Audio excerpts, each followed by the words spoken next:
Bang Firdaus ini masih terkait dengan Bang Hotman gitu kan, yang katanya masih menyindir-nyindir Bang Firdaus nih. Seperti apa sih menanggapi sindiran dari Bang Hotman? Mungkin kan saat ini dia juga masih sakit, masih perawatan. Gimana Bang?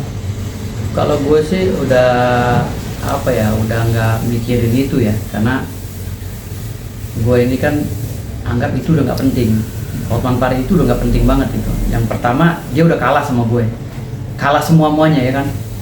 Dari harta dia kalah, dari intelektual dia kalah, dari kecerdasan dia kalah, ya, dari sikap integritas dia kalah, dari perkara yang dia tangani dia kalah, dari ingin memenjarakan Rasman Arif Nasution sampai sekarang dia kalah, walaupun dia mempropaganda beberapa kali, ya kan, sampai akhirnya dia tidak membicarakan masalah objek daripada perkara yang kita permasalahkan, malah melebar kemana-mana. Sekarang malah Rudy Salim dikait-kaitkan dengan dia, sehingga Rudy Salim saya somasi, dan saya pun telah membuat surat ke Lamborghini Itali dan Ferrari Itali. Saya juga membuat surat ke Lamborghini Asia Tenggara dan Ferrari Asia Tenggara. Karena saya adalah seorang customer yang akan membeli Ferrari dan Lamborghini.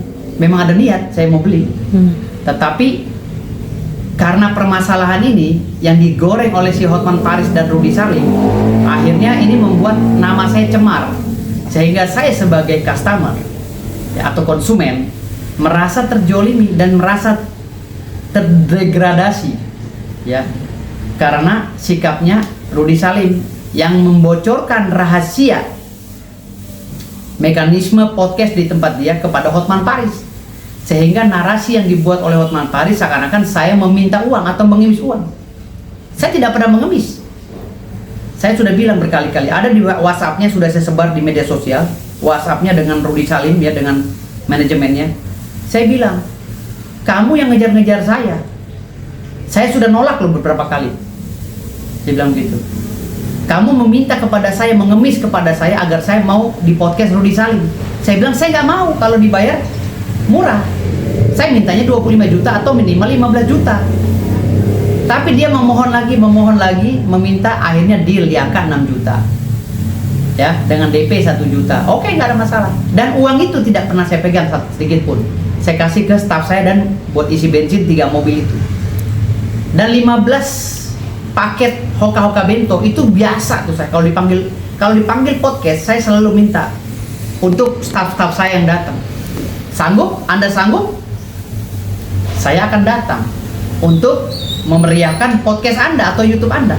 Kan ada take and give, ada simbiosis mutualisme yang terbangun di sini. Kenapa harus dibicarakan masalah hal remeh-temeh, hanya uang 6 juta honor daripada narasumber kepada Hotman Paris oleh Rudy Salim? Sementara Rudy Salim mengaku dia adalah public marketing, ya, yang membranding PT Ferrari dan PT Lamborghini Indonesia agar PT Lamborghini Indonesia dan PT Ferrari bisa terangkat namanya dan bisa laku keras dagangannya. Tapi dengan sikapnya Rudy Salim hari ini sama dengan menjatuhkan brand Lamborghini loh. Saya diwawancara itu di depan Lamborghini dan Ferrari yang mau saya beli, gitu loh. Bagaimana saya seorang konsumen yang berniat baik ingin membeli Lamborghini dan Ferrari itu, tapi nama saya dijatuhkan hanya dengan propaganda dan framing uang transport podcast 6 juta. Bisa dibayangkan, di dunia manapun tidak ada orang segila, kalau ini benar ya, segila Rudy Salim dan Hotman Paris. Kenapa? Honor ini biasa diterima oleh semua narasumber dimanapun berdasarkan hasil kesepakatan, dan honor ini menjadi rahasia pribadi antara mereka berdua, ya, yang telah mengikat kerjasama. Apabila honor ini terjadi, ini menjadi rahasia pribadi. Kenapa diumbar oleh Rudy Salim ke Hotman, sehingga oleh Hotman dinarasikan saya mengemis katanya. Ada isi chat saya buktikan itu di media sosial bahwa saya tidak mengemis, mereka lah yang mengemis. Rudy Salim lah yang mengemis kepada saya agar saya diminta untuk podcast, dan tayangannya sekarang ratusan ribu tayangannya di YouTube-nya Rudy Salim. Bukan saya mengemis, Rudy Salim dengan manajemennya yang mengemis kepada saya. Karena saya sedang viral. Gitu, ya. Bukan saya mengemis. Saya bukan pengemis, saya cucu sultan. Dari mana sultan mengemis? Dan saya sudah berkali-kali bicara pada saat podcast, saya bilang, Rudy, saya mau beli Ferrari dan Lamborghini kamu. Tunggu saatnya. Karena memang saya ada transaksi tanah yang nilainya juga ratusan miliar. Memang saya mau beli niatnya. Gitu. Oke. Berarti abang merasa dimalukan ya? Maksudnya Bukan dimalukan, saya nggak pernah malu, tapi saya merasa difitnah, ya, dan direndahkan martabat saya sebagai pelanggan atau konsumen dari Lamborghini dan Ferrari. Berarti itu alasan abang mengasomasi Rudy Salim. Ya, saya mensomasi dan saya menyurati PT Ferrari Internasional yang ada di Italia. Saya menyurati PT Lamborghini Internasional yang ada di Italia. Dan saya juga menyurati PT Lamborghini dan Ferrari yang ada di Asia Tenggara. Dan saya juga menyurati PT Lamborghini dan Ferrari yang ada di Indonesia. Karena ini akan menjadi presiden buruk bagi penjualan Ferrari dan Lamborghini Indonesia. Gitu loh. Saya seorang konsumen yang berniat ingin membeli loh. Bahkan di dalam celutukan saya itu saya sempat bercanda sama Rudy Salim. Saya bilang kalau 30 miliar murah, ada nggak yang 100 miliar? Dan itu benar. Saya mau membeli seharga 100 miliar kalau memang ada. Karena saya ada transaksi tanah nilainya ratusan M. Apa salah saya di situ? Gitu. Karena juga perdebatan ke Hotman Paris juga ya bang? Ya karena kenapa bisa dibocorin ke Hotman Paris yang menjadi rahasia pribadi? Kok bisa menjadi konsumsi publik? Gitu loh. Masalah transportasi untuk staf-staf saya itu, masalah makanan hoka-hoka bento untuk staf-staf saya itu. Saya demi Allah, demi Rasulullah, haram lidah saya kalau saya makan itu. Haram. Demi Allah, demi Rasul, saya lagi puasa. Nggak ada yang saya makan. Karena saya mau membahagiakan staf-staf saya. Kalau you butuh saya ada pengawal, ada supir, ada staf saya, silakan. You punya duit, undang saya. You nggak punya duit, nggak usah buka podcast. Kalau lu nggak mampu, Rudy Salim, untuk buka podcast, hanya dengan uang 6 juta aja lu keluar-keluar, lu nggak usah buka pabrik Lamborghini atau lu nggak usah buka showroom Lamborghini dan Ferrari. Itu memalukan brand besar di Indonesia, di dunia. Itu mobil brand besar loh. Mobil Lamborghini dan Ferrari itu harusnya menuntut Rudy Salim dan Hotman Paris. Kenapa? Karena ini bukan masalah 6 juta, ini ada kausalitas, ada kaitan satu sama lain.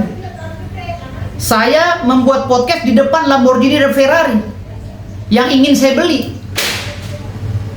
Gitu. Dan saya sudah menunjukkan beberapa dokumen saya untuk transaksi penjual belian tanah saya, jual beli tanah saya. Oke. Di depan Rudy Salim, di depan Lamborghini itu. Dan saya sudah bilang kalau ini dibayar, saya bayar Lamborghini Anda. Bahkan saya mau beli 10 unit Ferrari dan Lamborghini. Gitu. Sudah niat ya bang? Udah niat memang. Dan niat saya itu harusnya di backup terus, di follow up terus oleh si Rudy. Jangan melihat karena penampilan saya begini saya dianggapnya tidak punya uang. Salah itu bukan jiwa marketing namanya. Kalau jiwa marketing itu setiap ada orang yang berniat, langsung dia merayu terus. Itu jiwa marketing. Ini bukan merayu saya untuk membeli Lamborghini dan Ferrari, malah saya dijelekan oleh Rudy Salim melalui Hotman Paris. Kan lucu, ini kan akan menjatuhkan brand Ferrari dan Lamborghini yang begitu besar di Indonesia ini. Orang sedang sedang tertarik loh untuk membeli Lamborghini, termasuk saya. Karena banyak iklan-iklan Lamborghini dan Ferrari, akhirnya saya tertarik untuk membelinya. Oke. Gitu. Wallahi demi Rasul, saya akan membeli Lamborghini dan Ferrari. Saya udah niat. Berarti nanti abang buktikan ya? Saya akan buktikan. Kalau tanah saya dibayar, saya akan beli. Oke. Bang, Itu janji saya. Tapi sehari ini saya mensomasi Rudy Salim dan saya memberikan surat kepada Ferrari dan Lamborghini di Italia. Per kapan bang somasi? Hari ini. Udah dikirimkan? Udah. Oh, Bang, tapi ada penyesalan gak sih setelah menghadiri podcast Rudy Salim akhirnya berbuntut seperti ini gitu? Nggak ada penyesalan, nggak ada. Karena udah terjadi kan, orang yang nggak pernah menyesal. Tetapi saya ingin memberikan ya edukasi kepada masyarakat atau advice ya atau pencerahan lah ya, membuka cakrawala berpikir bahasa Indonesia bahwa inilah moral dan mental anak Indonesia. Sudah sebesar dan sekelas Rudy Salim aja udah begini kelakuannya. Padahal dia itu marketing paling besar loh di Indonesia, masalah Lamborghini dan Ferrari. Tapi kok jiwanya jiwa kampungan gitu loh. Nggak elegan banget, nggak sesuai dengan merek Lamborghini dan Ferrari yang disemat di dalam dirinya. Kok sekelas Rudy Salim teriak-teriak, sudah ngundang orang, sudah ngasih, sudah sepakat uang operasional 6 juta, kok teriak-teriak gitu loh, nggak malu sama Lamborghini sama Ferrari-nya. Kan ini akan menjatuhkan kredibilitas Ferrari dan Lamborghini di Indonesia. Orang akan berpikir, ngapain kok beri orang buat Pak? Walaupun dia punya duit lebih, kalau udah nggak respect sama marketingnya, nggak akan beli Lamborghini, percaya saya. Nggak akan beli Ferrari. Semua orang Indonesia ini berduit, nggak ada yang norak. Begitu. Abang merasa didiskriminasi nggak sih Bang sama Rudy Salim sendiri? Maksudnya enggak. dengan dia akhirnya membocorkan ke Hotman Enggak. gitu. Saya anggap itu hal yang bodoh. Orang selevel dia melakukan hal yang bodoh, berteriak-teriak seakan-akan dia rugi 6 juta. Kan hal yang bodoh. Lamborghini puluhan miliar, Ferrari puluhan miliar, 6 juta dia teriak-teriak, diketawain orang Pak. Sementara saya, orang yang direndahkan oleh dia, udah 9 rumah yang saya kasih ke staf saya. Ya, hektaran tanah yang saya kasih ke staf saya. Itu buktinya ada. Ya, 8-9 rumah. Gitu. Lah ini baru duit 6 juta, memalukan sekali. Gitu loh. Membuli saya di media sosial dengan mengatakan bahwa saya mengemis-ngemis uang 6 juta.